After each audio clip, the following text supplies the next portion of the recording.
あ、そうだ。こないだ作った餃子の写真、インスタグラムにアップしようっと。お、誰かが早速コメントくれた。ん？映え？何これ？ハエのこと？あ、ミシェル、インスタやってんの？映えっていうのはね、インスタ映えっていう意味だよ。ハエのことじゃないよ。もう少し今時の日本語勉強してよね。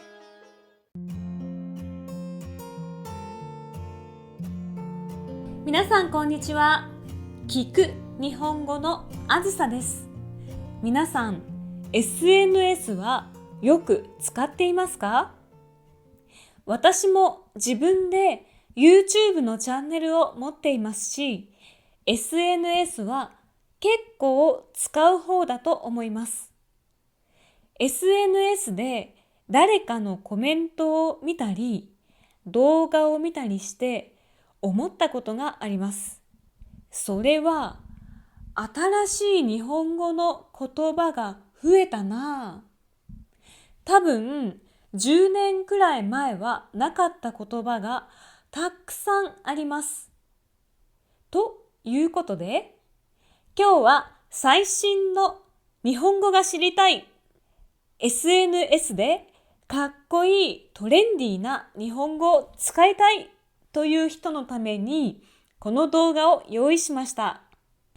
今日は SNS でよく使う日本語を5つ紹介します。では早速始めましょう。まず1つ目、バズる。バズる。これはある言葉や人、物がインターネット上で話題になり、多くの人に注目されるという意味です。例えば、あなたがかわいい野良猫の動画を YouTube にアップします。それがたった1日で100万回も再生されました。このような現象をバズると言います。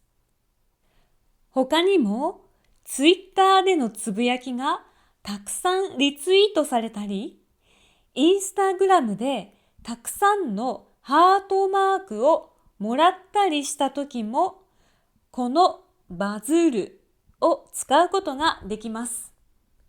バズはもともと英語のバズが元になっています。日本語の動詞になるようにるをつけているんですね。それでは実際どうやって使うか例文を見てみましょう。昨日アップした猫の動画がバズった。昨日アップした猫の動画がバズった。聞く日本語の動画もバズってくれないかな。昨日作ったケーキの写真がインスタでバズった。昨日作ったケーキの写真がインスタでバズった。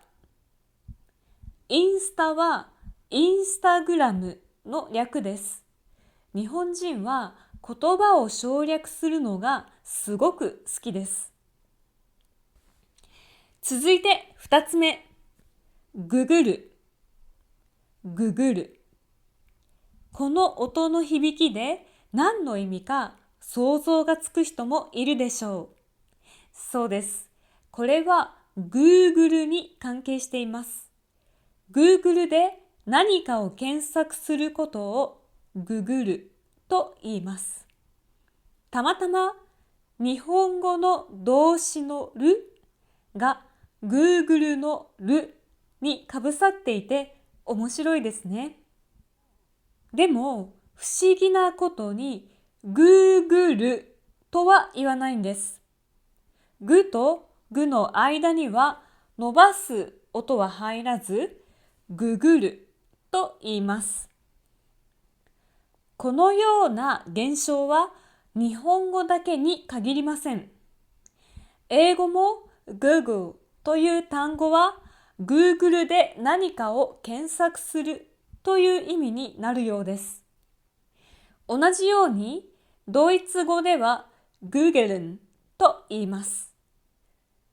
こんな風に会社の名前が動詞になってしまう Google。さすが世界を動かしている企業ですね。では例文を見てみましょう。アメリカの人口ってどれくらい？僕に聞くよりググった方が早いよ。僕に聞くよりググった方が早いよ。東京の家賃についてググってみたらたくさん出てきた。東京の家賃についてググってみたらたくさん出てきた。そして3つ目、オワコン。オワコン。オワコンは終わったコンテンツの略です。これは一時期人気だったコンテンツがユーザーに飽きられてしまい、今は人気がなくなったという意味です。ブームが去ってしまった、時代に合わなくなったという感じです。例えば、YouTuber の中にはブログはオワコンと言っている人がいます。これはブログは昔流行っていたけれども、今はそこまで人気ではない。これからは YouTube が人気になる時代だという意味です。私は個人的にはブログも結構読みますけどね。では例文を見てみましょう。このサイトはもうオワコンだよね。このサイトはもうオワコンだよね。あのゲームはオワコンでしょ。あのゲームはオワコンでしょ。聞く日本語もオワコンにならないように頑張ります。まだまだいきますよ。続いて4つ目。エゴサ。エゴサ。エゴサはエゴサーチの略です。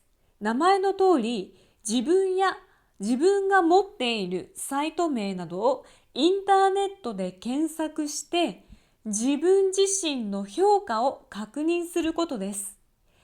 これはその人自身のことだけではなく、自分が持っているサイト、ブログ、自分の会社が作った製品などを検索するときにも当てはまります。仕事をしている人は自分の会社の評判がどのようなものかインターネットで検索したことがあるかもしれませんね。これがエゴサです。ちなみに私は聞く日本語をエゴサすることはほとんどありません。悪い評判がないか心配だからです。では例文を見てみましょう。有名人はよくエゴサするらしい。有名人はよくエゴサするらしい。自分の製品をエゴサしたら良い評判ばかりだったので安心した。自分の製品をエゴサしたら良い評判ばかりだったので安心した。それでは最後に5つ目。インスタ映え。インスタ映え。インスタはインスタグラムのことでしたね。では、映えとは何でしょうか？これはインスタで映えるという意味です。つまり、インスタでたくさんいいねをつけてもらえるような見栄えのする写真を撮ることです。フォトジェニックという意味ですね。しかし、それだけではなく、写真を撮った時の背景も映えだと言われることがあります。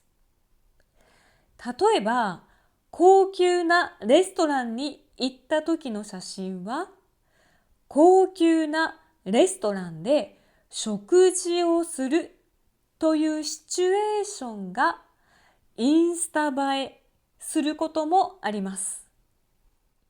それでは例文を見てみましょう。ハワイではどの風景をとってもインスタ映えする。ハワイではどの風景をとってもインスタ映えする。インスタ映えする写真を撮るため話題のレストランに来た。インスタ映えする写真を撮るため話題のレストランに来た。いかがでしたか？皆さんもぜひ今日勉強した SNS の新しい日本語を使ってみてくださいね。そしたらもしかしたらバズるかも。それではバイバーイ。